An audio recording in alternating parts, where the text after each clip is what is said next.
আসসালামু আলাইকুম রহমতুল্লাহ বরকাতুহু। পিরোজপুর সরকারি বালিকা উচ্চ বিদ্যালয়ের অষ্টম শ্রেণীর শিক্ষার্থীবৃন্দ, তোমাদের সবাইকে আজকের ক্লাসে স্বাগতম স্বাগতম জানাচ্ছি আমি মোহাম্মদ আলামিন স্যার। আজকে আমরা বাংলাদেশ ও বিশ্ব পরিচয়ের প্রথম অধ্যায়ের পাঠ 4 থেকে 7 পর্যন্ত আলোচনা করব। এই পাঠগুলোতে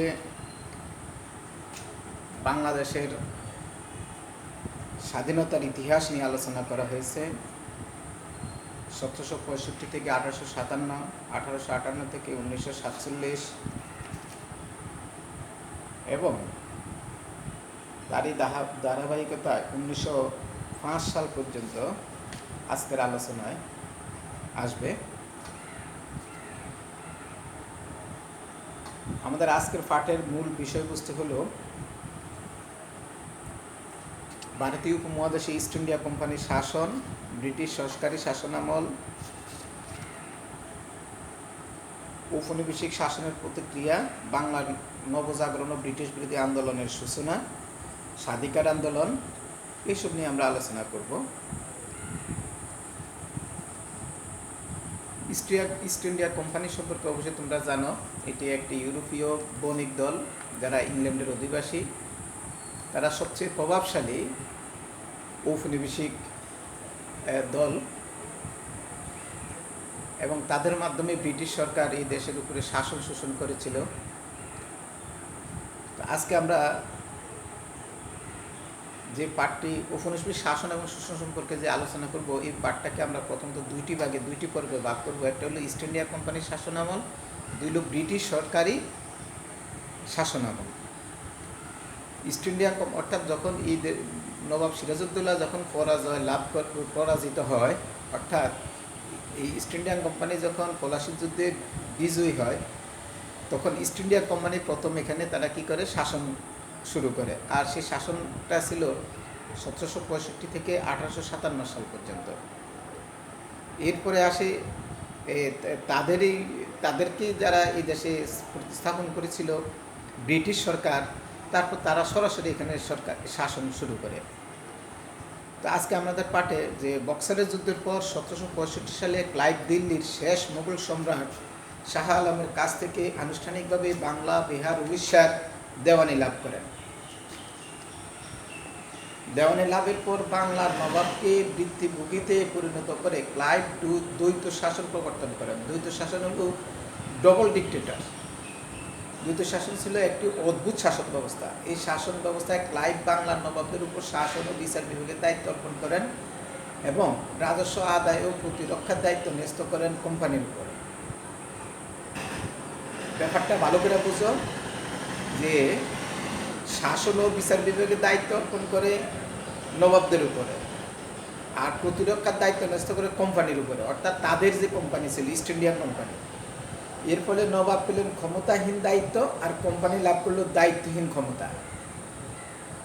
কথাটা বুঝুন, নবাব যারা ছিল তারা ক্ষমতাহীন, অর্থাৎ দায়িত্ব পাইছে ঠিক, কিন্তু কোনো ক্ষমতা, প্রশাসনিক ক্ষমতা প্রয়োগ করতে পারত না। আর কোম্পানি লাভ করলো অর্থাৎ দায়িত্ব নাই, কিন্তু তাদের প্রশাসনিক ক্ষমতা ছিল। দ্বৈত শাসন ছিল এই দেশের মানুষের জন্য এক চরম অভিশাপ। রাজস্ব আদায়ের দায়িত্ব পেয়ে ইংরেজরা প্রজাদের উপর অতিরিক্ত কর আরোপ করে তা আদায় প্রচণ্ড চাপ সৃষ্টি করে। কোম্পানি এবং এর কর্মচারীদের অর্থের লালসা দিন দিন বাড়তে থাকে। অতিরিক্ত করের চাপে যখন জনগণ ও কৃষকের নাভিশ্বাস উঠার অবস্থা, সেই সময় দেশে পর 3 বছর অনাবৃষ্টির ফলে খরায় ফসলের ব্যাপক ক্ষতি হয়। 1770 বাংলা 1176 সালে বাংলায় নেমে আসে দুর্ভিক্ষের করাল ও গ্রাস। দুর্ভিক্ষে লক্ষ লক্ষ লোক অনাহারে মারা গেলেও কোম্পানি করের বোঝা কমানোর কোনো পদক্ষেপ নেয়নি। এই দুর্ভিক্ষে বাংলার প্রায় 1/3 লোকের মৃত্যু হয়েছিল। ইতিহাসে এটিকে 76-এর মনন্তর বলা হয়। খেয়াল রাখতে হবে আমাদের যে 76-এর মনন্তর কি, এটা পরীক্ষায় আসে, এটা খুবই গুরুত্বপূর্ণ। অর্থাৎ 1970 সালে বাংলা 1176 সালে এই ভারতীয় উপমহাদেশে পরপর 3 বছর অনাবৃষ্টির কারণে খরার সৃষ্টি হয় এবং ফসল উৎপাদন শূন্যের কোটায় পৌঁছে যায়। তখন এই দেশে ক্ষুধার অভাবে অর্থাৎ খাবারের অভাবে দুর্ভিক্ষে পতিত হয়, লক্ষ লক্ষ লোক অনাহারে মারা যায়। আর এটাকে বলা হয় ৭৬-এর মন্বন্তর। ইস্ট ইন্ডিয়া কোম্পানির শাসনাকালে এই দেশে একাধিক গভর্নর ছিলেন। তাদের মধ্যে উল্লেখযোগ্য Warren Hastings, Lord Cornwallis, Lord Wellesley, Lord William Bentinck, Lord Hardinge, Lord Dalhousie প্রমুখ। ভারতবর্ষে ইংরেজ শাসনকে স্থায়ী রূপ দেওয়ার জন্য তারা বিভিন্ন উন্নয়নমূলক কর্মকাণ্ড গ্রহণ করেছিলেন, যেমন যোগাযোগ, রেল, ডাক ও তার ইত্যাদি। ইংরেজ শাসকদের গৃহীত প্রধান প্রধান কাজ নিচে উল্লেখ করা হলো। 1858 সালে ব্রিটিশ পার্লামেন্টে গৃহীত ভারত শাসন আইনে বাংলার ব্রিটিশ গভর্নর জেনারেলের হাতে ভূমি রাজস্ব ব্যবস্থা অর্পণ করা হয়। 1773 সালে চিরস্থায়ী বন্দোবস্ত চালু করে ব্রিটিশদের অনুগত জমিদার তৈরি শ্রেণী করা হয়। রাজস্ব প্রশাসন পরিচালনা ইংরেজ কর্তৃত্ব প্রতিষ্ঠার ব্যবস্থা করা হয়। মুর্শিদাবাদ থেকে কলকাতায় প্রশাসনিক বিভিন্ন দপ্তর, শিক্ষা ও বাণিজ্যিক প্রতিষ্ঠান স্থানান্তর করে এটিকে গুরুত্বপূর্ণ নগরীতে রূপান্তর করা হয়। পরে আনুষ্ঠানিকভাবে কলকাতাকে হয় বাংলার রাজধানী। তবে এই সময় ইংরেজ গভর্নর লর্ড উইলিয়াম বেন্টিং ও লর্ড হার্ডিস এদেশের শিক্ষা ব্যবস্থা সহ আধুনিক জ্ঞান বিজ্ঞান চর্চার সূচনা করেন। এছাড়া সতীদাহ প্রথা, বাল্যবিবাহ রোধ এবং বিধবা বিবাহ প্রবর্তন সহ সামাজিক কুপ্রথা নিবারণে রাজা রামমোহন রায়, ঈশ্বরচন্দ্র বিদ্যাসাগরের মতো বাঙালিদের উদ্যোগকে তারা সহযোগিতা দেন। তবে ইংরেজদের এই শাসন এবং শোষণের ফাঁকেও তারা কিছু ভালো কাজ করে যোগাযোগের ক্ষেত্রে এবং সমাজ গঠনে। যেমন এখানে আমরা যে সতীদাহ প্রথা, বাল্য বিবাহ, বিবাহ এবং তারপরে শিক্ষা বিস্তারে, জ্ঞান বিজ্ঞান চর্চায় তাদের বিরাট একটা ভূমিকা আছে। British east India company Bangla, Bihar, উড়িষ্যার দখল পেয়ে শান্ত ছিল না। দিল্লিতে সম্রাট আওরঙ্গজেবের মৃত্যুর পর মুঘল সাম্রাজ্যে বিভিন্ন সংকট দেখা দেয়। সাম্রাজ্যের বিভিন্ন স্থানে ছোট বড় নবাব ও দেশীয় রাজারা মাথাছাড়া দিয়ে ওঠে। এর ফলে দিল্লির মসনদ দুর্বল হয়ে পড়ে। এই সুযোগে কোম্পানির সেনাবাহিনী নানা দিক আধিপত্য বিস্তার লাভ শুরু করে। 1857 সালে কোম্পানি শাসনের প্রায় 100 বছর পর ইংরেজ অধ্যুষিত ভারতের বিভিন্ন ব্যারাকি সিপাহীদের মধ্যে বিদ্রোহ ছড়িয়ে পড়ে। কিন্তু উন্নত অস্ত্র দক্ষ সেনাবাহিনীর সাথে চাতুর্য ও নিষ্ঠুরতার চোখ ঘটিয়ে ইংরেজরাও এই বিদ্রোহ দমন করে। এরপর 1858 সালের 2রা আগস্ট ব্রিটিশ পার্লামেন্টে ভারত শাসন আইন পাস হয়, যার মধ্য দিয়ে ইস্ট ইন্ডিয়ান কোম্পানির শাসনের অবসান ঘটে। মন্ত্রিসভা কর্তৃক একজন মন্ত্রীকে ভারত সচিব পদে secretary of state of India মনোনীত করা হয়, যিনি পূর্ণ সদস্য বিশিষ্ট পরামর্শক সভা এবং কাউন্সিলরের মাধ্যমে ভারত শাসনের ব্যবস্থা করবেন। এই আইন অনুসারে গভর্নর জেনারেলকে ভাইসরয় এবং ব্রিটিশ রাজ প্রতিনিধি নামে অভিহিত করা হয়। লর্ড ক্যানিং প্রথম ভাইসরয় নিযুক্ত হন। এভাবে ব্রিটিশ সরকার ভারতবর্ষের উপর তাদের নিয়ন্ত্রণ প্রতিষ্ঠা করে। ব্রিটিশ পার্লামেন্ট 1861 সালে ভারত সরকারকে বাংলায় প্রতিনিধিত্বমূলক আইনসভা স্থাপন করার নির্দেশ দেওয়া হয় এবং বঙ্গীয় আইনসভা প্রতিষ্ঠার ঘোষণাও দেওয়া হয়। 1862 সালে 1 ফেব্রুয়ারি থেকে বঙ্গীয় আইনসভার কার্যক্রম শুরু হয়। সদস্য সংখ্যা প্রথমে 12 জন ছিল, 1892 সালে 21 জন করা হয়। শুরুতেই সদস্যদের ভোটে নির্বাচিত হওয়ার বিধান ছিল না। পরে ভোটে নির্বাচিত গণপ্রতিনিধির দ্বারা গণতান্ত্রিক প্রতিষ্ঠান হিসাবে এটি গড়ে ওঠে এবং এই ধারাই বাংলা সহ সারা ভারতে প্রচলিত হয়। তবে আইনসভার উপর ব্রিটিশ শাসকদের কর্তৃত্ব ঠিকই বহাল ছিল। ব্রিটিশ শাসনাকালে বাংলার সমাজের সংখ্যাগরিষ্ঠ অংশ ছিল কৃষক। অন্যদিকে মুষ্টিমেয় জমিদার ছিল সুবিধাপ্রাপ্ত শ্রেণী। সমাজের কুটির ও ক্ষুদ্র শিল্পের সঙ্গে জড়িত মানুষের সংখ্যা যথেষ্ট ছিল না। বস্তুত ব্রিটিশ শাসনে বাংলার অর্থনীতির মেরুদণ্ড কৃষি ও এককালে সম্মিলিত তাঁত শিল্প ধ্বংসের দ্বারপ্রান্তে পৌঁছায়। বাংলার বণিক গোষ্ঠী তেমন সংগঠিত ছিল না। শিল্প বাংলার অবস্থান তখন উল্লেখ করার মতো নয়। সামাজিক অনুশাসনের দাপটে নারী সমাজ ব্যাপকভাবে পিছিয়ে ছিল। মধ্যবিত্ত সমাজ ততটা শক্তিশালী হয়ে উঠতে পারেনি। ব্রিটেন ছিল সেই সময় পৃথিবীর প্রধান ধনী দেশ। গোটা ভারত ছিল ব্রিটেনের উপনিবেশ বা শোষণের ক্ষেত্র। তো আমরা এতক্ষণ যেটুকু আলোচনা করেছি, এখান থেকে আমরা দুইটি কাজ পেয়ে থাকি। একটা হলো ৭৬-এর মন্বন্তর কি ব্যাখ্যা করা।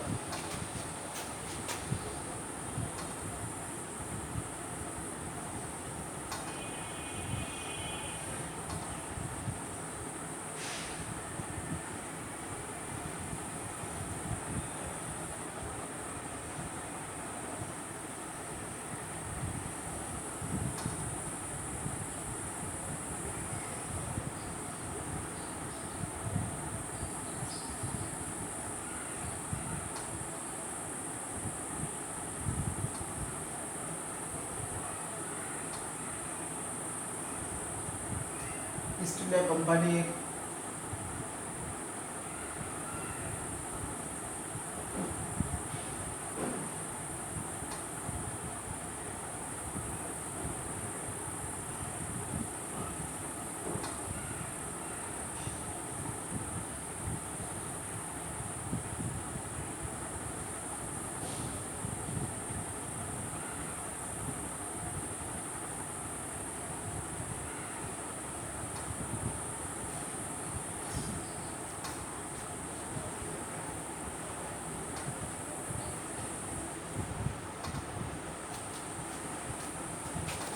ছিয়াত্তরের মন্বন্তর কি ব্যাখ্যা করো, আর ইস্ট ইন্ডিয়া কোম্পানির শাসনামলে ভারত ইংরেজদের দ্বারা কিভাবে শাসিত হয় সেটা একটা নাতিদীর্ঘ স্টেটমেন্ট তৈরি করবে।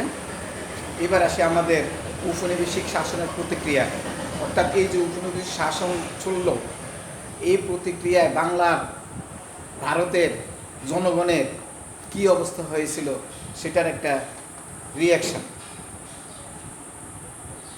ইংরেজরা তাদের শাসন ফাঁকাপোক্ত করার লক্ষ্যে দেশীয়দের মধ্য থেকে ইংরেজি শিক্ষা শিক্ষিত একটি অনুগত শ্রেণী তৈরির মনোযোগ দেয়। 1781 সালে ওয়ারেন হেস্টিং কলকাতা মাদ্রাসা প্রতিষ্ঠা করেন। এর একটা বাড়তি লক্ষ্য ছিল চাকরির সুযোগ সৃষ্টি করে রাজ্য হারানো ক্ষুদ্র মুসলমানদের সন্তুষ্ট করা। এরই ধারাবাহিকতা হিন্দুদের জন্য 1791 সালে প্রতিষ্ঠা করা হয় সংস্কৃত কলেজ। ইংরেজদের উদ্দেশ্য সাধনের পাশাপাশি আধুনিক শিক্ষার সংস্পর্শে এসে স্থানীয় মানুষদের মধ্যে নতুন চেতনার স্ফুরণ ঘটতে থাকে। বহুকালের প্রচলিত বিশ্বাস সংস্কার বিধান সম্পর্কে তাদের মনে সংশয় ও প্রশ্ন জাগতে থাকে। হিন্দু সমাজ থেকে সতীদাহের মতো কুপ্রথার বিরুদ্ধে রীতিমতো আন্দোলন শুরু হলো। বিধবা বিবাহের পক্ষে মত তৈরি হলো। এদেশে এই সময় জ্ঞান চর্চা সীমিত কিন্তু কার্যকর জোয়ার সৃষ্টি হয়। ইংরেজ মিশনারি স্যার উইলিয়াম কেরি খ্রিস্ট ধর্ম প্রচারের কর্মভূমিকা ছাড়াও নানা সামাজিক কাজে নিজেকে যুক্ত রেখেছিলেন। তিনি বাংলা ব্যাকরণ রচনা, মুদ্রণ যন্ত্র প্রতিষ্ঠা, সংবাদপত্র প্রকাশ, স্কুল টেক্সট বুক বোর্ড গঠন সহ গুরুত্বপূর্ণ কাজের পথ প্রদর্শন করেছিলেন। এরই ধারাবাহিকতায় ইংরেজরা উচ্চশিক্ষার জন্য সারা দেশে স্কুল প্রতিষ্ঠার পাশাপাশি কিছু কলেজ স্থাপন করেন। অবশেষে 1857 সালে উচ্চতর শিক্ষা ও গবেষণা প্রতিষ্ঠান হিসেবে কলকাতা বিশ্ববিদ্যালয় প্রতিষ্ঠিত হয়।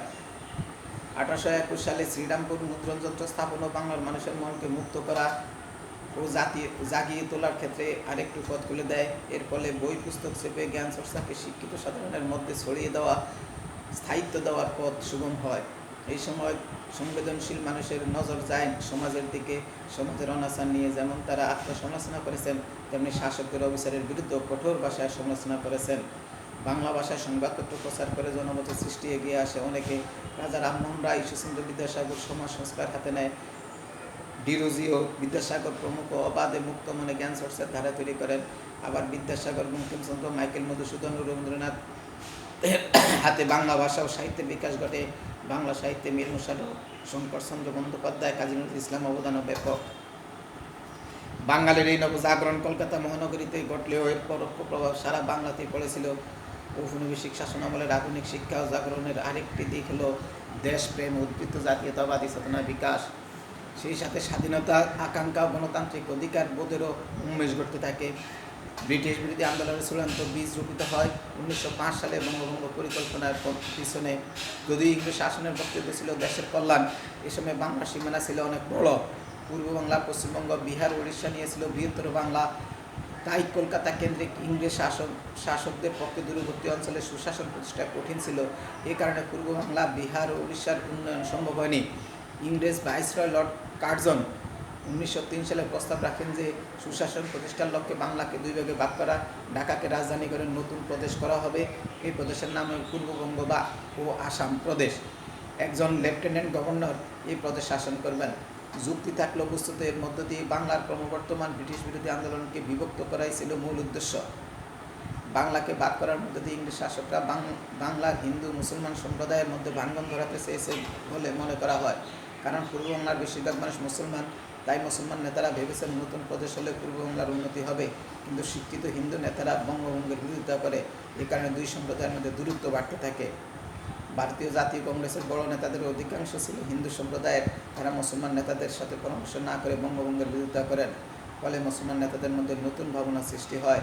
তারা বুঝতে পারে দাবি আদায়ের জন্য তাদের নিজেদের একটি রাজনৈতিক সংগঠন প্রয়োজন। এরই লক্ষ্যে 1906 সালে ঢাকায় মুসলিম লীগ নামে মুসলমানদের একটি সংগঠন প্রতিষ্ঠিত হয়। ইংরেজদের অভিসন্ধি অনেকটা সফল হয়। 1905 সালে বঙ্গভঙ্গ কার্যকর হওয়ার পর থেকে দুই সম্প্রদায়ের দ্বন্দ্ব স্পষ্ট হয়। বঙ্গভঙ্গ কার্যকর করা হলে শাসকদের বিরত করার জন্য বাঙালি হিন্দু নেতারা একের পর এক চাপ প্রয়োগ করতে থাকে। প্রকৃতপক্ষে 1905-এর বঙ্গভঙ্গ ছিল ব্রিটিশদের ভাগ করো শাসন করো নীতির অন্যতম বহিঃপ্রকাশ। স্বাধিকার আন্দোলন বাঙালিরা বিনা প্রতিবাদে ইংরেজ শাসকদের কখনোই মেনে নেয়নি। গোটা ইংরেজ শাসনামলে জুড়ে বাংলা ও ভারতে নানা প্রতিরোধ আন্দোলন হয়েছে। এর মধ্যে সর্বাগ্রে আসে 1857 সালের সিপাহী বিদ্রোহের কথা।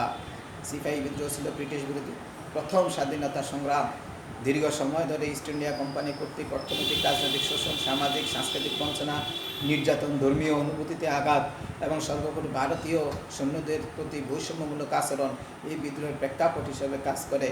বাংলার সিপাহী মঙ্গল পাণ্ডে ও হাবিলদার রজব আলী এই বিদ্রোহের নেতৃত্ব দেন।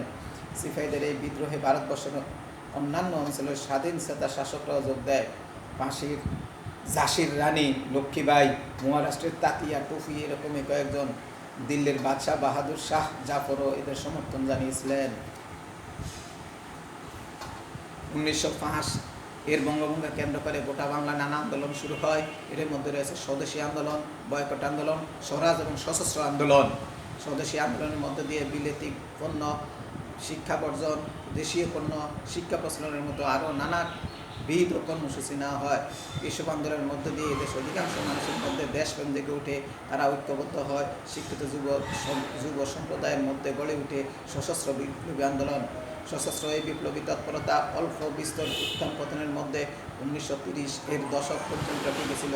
এদের মধ্যে রয়েছেন ক্ষুদিরাম, বাঘাযতীন, মাস্টারদা সূর্যসেন, প্রীতিলতা ওয়াদ্দেদার প্রমুখ বিপ্লবীরা। এরা প্রত্যেকেই দেশের জন্য আত্মাহুতি দিয়েছিলেন। প্রীতিলতা ছিলেন ব্রিটিশ বিরোধী আন্দোলনের প্রথম নারী শহীদ। পাশাপাশি বাংলা সহ ভারতব্যাপী জাতীয় পর্যায়ে চলেছিল নিয়মতান্ত্রিক জাতীয়তাবাদী আন্দোলন। এর মধ্যে উল্লেখযোগ্য হচ্ছে অসহযোগ আন্দোলন, খেলাফত আন্দোলন, ভারত ছাড় আন্দোলন ইত্যাদি। জাতীয় পর্যায়ের এসব আন্দোলন যুক্ত বাঙালির নেতাদের মধ্যে উল্লেখযোগ্য কয়েকজন ছিলেন নেতাজি সুভাষচন্দ্র বসু, চিত্তরঞ্জন দাস, হোসেন শহীদ সোহরাওয়ার্দী, শেরে বাংলা ফজলুল হক প্রমুখরা। মনে রাখতে হবে, অন্যান্য কারণে থাকলেও নানা ধরনের ধারাবাহিক এসব আন্দোলন ও সংগ্রামের চাপে ব্রিটিশরা এই দেশ ত্যাগ করতে বাধ্য হয়েছিল। লাহোর প্রস্তাব ও পাকিস্তান প্রতিষ্ঠা বাংলা তথা ভারতব্যাপী জাতীয়তাবাদী আন্দোলনের ব্যাপক প্রসারে ভিত ইংরেজ শাসকরা শাসনতান্ত্রিক নীতি ও কর্মকাণ্ডে নানাভাবে ভাগ করো শাসন করো নীতির প্রয়োগ ঘটাতে থাকে। ইতিপূর্বে বঙ্গভঙ্গ কেন্দ্র করে বাংলার হিন্দু মুসলমান নেতৃত্বের মধ্যে যে বিভেদের সৃষ্টি হয়েছিল তা ইংরেজের প্ররোচনার ক্রমশ প্রত্যক্ষ রাজনৈতিক দ্বন্দ্বের রূপ নিতে থাকে। উল্লেখ্য যে এক্ষেত্রে ভারতীয় জাতীয় কংগ্রেস এবং মুসলিম লীগের উচ্চবিত্ত বা অবাঙালি হিন্দু মুসলমান নেতৃবৃন্দের ক্ষমতাকেন্দ্রিক স্বার্থবুদ্ধি অনেকটা দায়ী ছিল। ফলে চলমান জাতীয়তাবাদী রাজনীতিতে ধর্মীয় তথা সাম্প্রদায়িক মেরুকরণ ঘটতে থাকে। ক্রমশ কংগ্রেস হিন্দু সম্প্রদায়ের মুসলমানদের রাজনৈতিক দল হিসেবে পরিগণিত হতে থাকে। যদিও কংগ্রেসে অনেক বড় মাপের মুসলমান নেতা ছিলেন, যা হোক বিভেদের রাজনীতির ফলে হিন্দু মুসলমান নেতা ও সম্প্রদায়ের মানুষের মধ্যে লাহোর প্রস্তাবের ধারণায় কাজ করতে থাকে। 1940 সালে উত্থাপিত লাহোর প্রস্তাবে ভারতের সংখ্যাগরিষ্ঠ মুসলমান অধ্যুষিত এলাকাগুলো নিয়ে রাষ্ট্রসমূহ গঠনের কথা বলা হয়েছিল, যার ভিত্তিতে 1947 সালে ভারতবর্ষ ভাগ হয়ে ভারত ও পাকিস্তান নামে দুটি স্বাধীন রাষ্ট্র প্রতিষ্ঠা হয়। সেই সাথে অবসান ঘটে প্রায় 200 বছরের ইংরেজ শাসন। ভারত বিভক্তির সাথে সাথে বাংলারও দুটি বিভক্ত হয়। মুসলমান অধ্যুষিত পূর্ব বাংলা পাকিস্তানের সাথে যুক্ত হয় আর হিন্দু অধ্যুষিত পশ্চিম বাংলা ভারতের সাথে যুক্ত হয়। তবে এইভাবে বাংলা ভাগ করাকে বাংলার কংগ্রেস ও মুসলিম লীগের হিন্দু মুসলমান নেতারা একইভাবে মেনে নেননি। শরৎ বসু ও হোসেন শহীদ সোহরাওয়ার্দী চেষ্টা করেছিলেন অখণ্ড বাংলা রাষ্ট্র প্রতিষ্ঠার, কিন্তু সেই প্রচেষ্টা সফল হয়নি। ব্রিটিশ অধীনতা থেকে মুক্তি পেলেও তা পূর্ব বাংলার জনগণের প্রকৃত স্বাধীনতা হয়ে উঠতে পারেনি। পাকিস্তানের শাসক গোষ্ঠী পূর্ব বাংলার জনগণের উপর পরাধীনতা চাপিয়ে দেয়। প্রকৃতপক্ষে 1947 সালের 14 আগস্টের পর থেকেই পূর্ব বাংলার জনগণকে প্রকৃত স্বাধীনতার জন্য নতুন করে আন্দোলন শুরু করতে হয়। এবার আমরা আরও কিছু বাড়ির কাজ দিব, যেমন বঙ্গভঙ্গ রদের কারণ ব্যাখ্যা করো, ভারত বিভক্তির কারণ ব্যাখ্যা করো।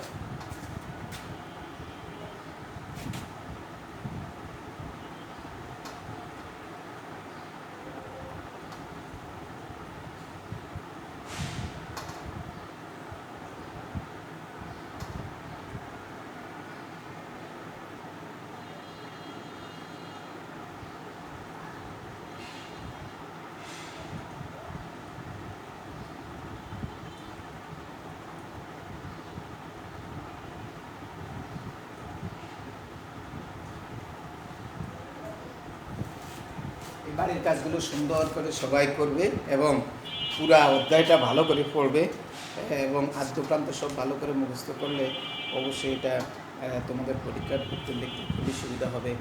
আজকের শ্রেণী কার্যক্রম এখানে শেষ হলো। আসসালামু আলাইকুম রহমতুল্লাহ বারাকাতুহু।